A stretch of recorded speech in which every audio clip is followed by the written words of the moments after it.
जब परमात्मा 25 दिन के हो गए, ना कुछ खा रहे हैं ना पी रहे हैं। अब एक समस्या और खड़ी होगी नीमा के सामने, नीरू के सामने।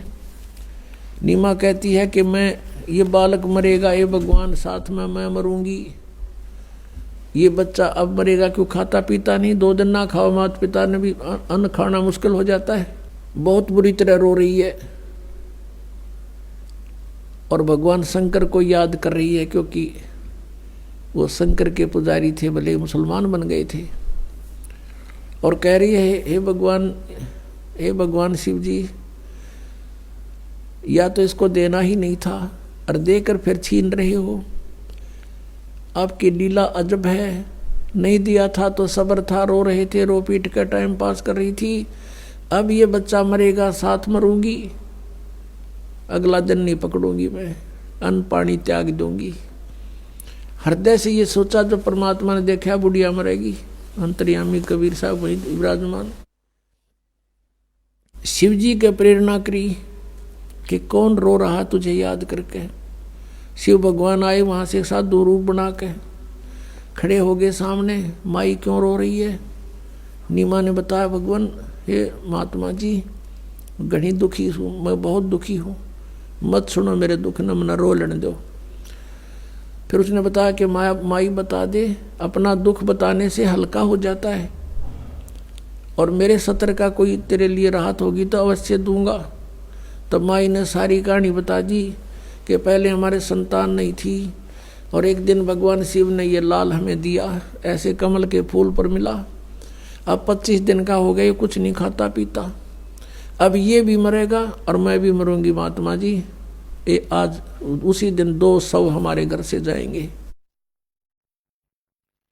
तब भगवान शंकर ने जो साधु रूप में खड़े थे कहा कि ला दिखाना तेरा बच्चा कहाँ है। बच्चे को लाई उठा के और देखा, इतना सुंदर शरीर, जैसे किलो दूध पीवे बालक डेली, इतना स्वस्थ शरीर। वो तो अमर परमात्मा थे। माई ने सोचा, श्रद्धा से बच्चे को जीवन दान दिलाने के लिए महात्मा के चरणों में डालना चाहा, ऐसे पटकना चाहा। परमात्मा आकाश में उड़ गए, आकाश में ऊपर को उठ गए और शिव जी के सिर के लेवल में आकर स्थिर हो गए हवा में। तब भगवान शिव ने, साधु ने ऐसे हाथ किया, उसकी गोदी में आ गए। तब परमात्मा ने, नवजात शिशु ने, 25 दिन के बालक ने कहा कि महाराज इसको कह दो, शिव जी कह दे इसको, एक कुंवारी गाय ले आवेंगे, उस पर अपना हाथ आशीर्वाद से हाथ ला देना, वो दूध देवेगी।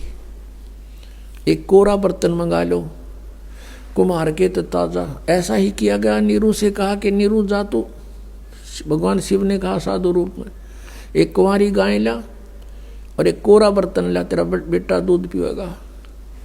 ऐसा ही किया। भगवान शंकर ने थपकी मार दी, आशीर्वाद भरा हाथ गऊ बछिया, कुंवारी बछिया के कमर पे मारा, लंबे लंबे सतन हो गए और अपने आप दूध नीचे पात्र रखते ही दूध बहने लग गया, धार बंद चली और वो पात्र भरते ही बंद हो गया। मालिक ने पिया। तो पुण्यात्मा, अब ये लीला केवल कबीर साहब ने की है और वेद बताते हैं। अब आपको वेदों प्रमाण देंगे। हमने भगवान को पहचानना, फिर भक्ति तो जमा आसान है, कुछ भी तो ना करना। एक बार आपका दृढ़ विश्वास हो गया कि कबीर इज गॉड, हम गॉड को गॉड ही मानना मुश्किल हो रहा है हमने, तो फिर भक्ति ज्यादा कठिन नहीं है।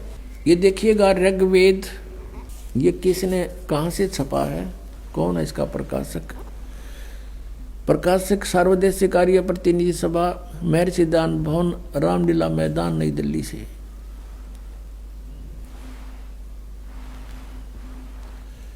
ये इसके मुद्रक हैं, Prince offset printers, 1510 Pataudi house, Daryaganj, नई दिल्ली से।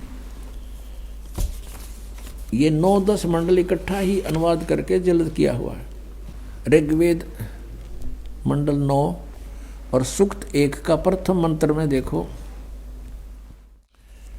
इसमें वेद के मूल पाठ में ऐसा ही है। और इन्होंने कहा कि हे सोम स्वभाव परमात्मन, यानी परमात्मा की महिमा चल रही है। इनकी गड़बड़ी जो थी, इन्होंने गलती की अनुवादकर्ताओं ने कि भगवान निराकार है, इसलिए कहीं अर्थों के अनर्थ करना चाहा। उसको सिद्ध करने के लिए यहाँ से दिखा रहा है दास। अब 2 नंबर मंत्र में हे परमात्मन आप, भगवान की महिमा चल रही है। और फिर तीसरे मंत्र में हे परमात्मन आप, फिर चौथे मंत्र में हे परमात्मन आप, और फिर 5वें मंत्र में हे परमात्मन तुमको, और फिर 6ठे मंत्र में हे परमात्मन। अब 7वां में याद आ गई इनके, दानंद तो निराकार बताया करता, अगर तन लिखा है इसका, उसमें लिख दिया उस पुरुष को, या ना लिखना उस परमात्मा को। और फिर 8वें में देखो, यहाँ लिख दिया उस पुरुष को, यहाँ लिखना था उस परमात्मा को, परमेश्वर को। अब ये भी कंसेप्ट क्लियर करते हैं। अब वर्तमान के अंदर इन वेदों की ठेकेदारी इन आर्य समाजियां ले रखी है और महर्षि दयानंद को ये महाविद्वान मानते हैं। अब वेदों का अनुवाद इन्होंने कर रखा है। अगर दास करे तो ये न्यू कहते हैं कि रामपाल ने संस्कृत ना आती, ये सारी झूठ बोलता है, ये तो महर्षि तो विद्वान था, है ये आचार्य विद्वान है, वो संस्कृत जानते थे, उनका अनुवाद सही है। अब दास पर कृपा करी परमात्मा ने कि इनकी बुद्धि फेर दी जब अनुवाद करें थे, फिर भी ये सच को छुपा नहीं सके कहीं ना कहीं, क्योंकि चोर चुरावे तुमबड़ी गाड्डे पानी में, वो गाड्डे हुआ ऊपर आवे न सच्चाई छनी ना। अब दयानंद के शब्दों में दिखाते पुरुष माने क्या होता है। देखिए ये एक पुस्तक है महर्षि दयानंद सरस्वती कृत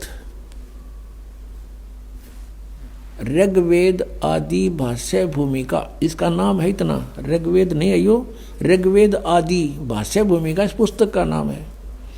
और ये यहाँ से प्रकाशित है, सर्वदेशीय आर्य प्रतिनिधि सभा, महर्षि दयानंद भवन 3/5 आसफ अली रोड नई दिल्ली। अब इसके 125 पृष्ठ पर आपको दिखाते हैं। ये 125 पृष्ठ, यह सृष्टि विद्या विषय संक्षेप। अच्छा इसमें यहाँ ये कोई अनुवाद करना चाहा इसने, भाषार्थ कर रहे हैं कि पुरुष माने यत पुरुष, ये संस्कृत है। पुरुष उसको कहते हैं कि जो सर्वशक्तिमान ईश्वर कहता है। अंडरस्टूड हो गया? पुरुष माने परमेश्वर, सर्वशक्तिमान प्रभु, पुरुष उसको कहते हैं इसके ही शब्दों में। अब हम फिर आते हैं ऋग्वेद के उसी मंडल में, ऋग्वेद मंडल नंबर 9 सूक्त नंबर 1 मंत्र नंबर अब 8 और 9 में यहाँ इन्होंने पुरुष लिख दिया, तो पुरुष का अर्थ परमेश्वर ही होता है। देखिएगा ये ऋग्वेद हम फिर पढ़ रहे हैं, वही जो अभी आपको दिखाया था थोड़ी देर पहले, ये वही मंडल है। ऋग्वेद मंडल नंबर 9 और सूक्त नंबर 1। अब मंत्र नंबर 6 तक तो इन्हें लिख दिया परमात्मा, और आगे इन सोचिए तो बात बिगड़े, पहले शुरू कर दिया उस पुरुष को, उस परमेश्वर को ये कहना था। यहाँ देखो 8वें में उस पुरुष को उग्र गतियाँ प्रेरणा करती हैं और भासमान शरीर को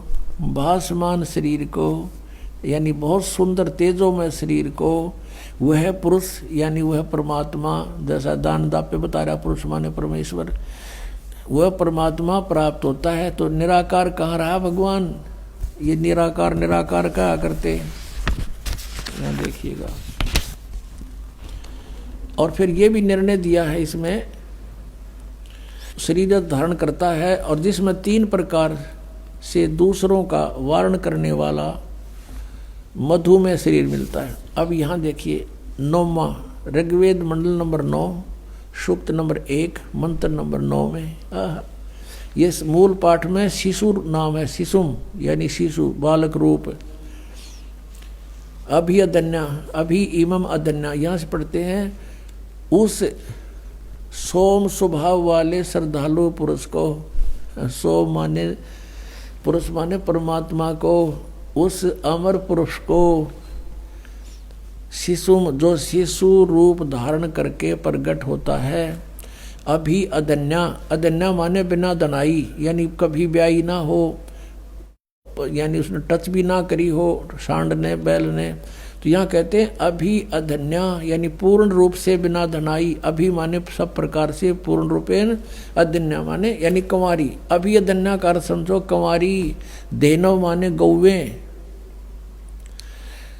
कंवारी गौवों से उसकी तृप्ति करती हैं। भावार्थ है कि परमात्मा जब शिशु रूप धारण करके प्रकट होता है, उसके पालन की लीला, परिवर्ष की लीला कंवारी गौवों से होती है।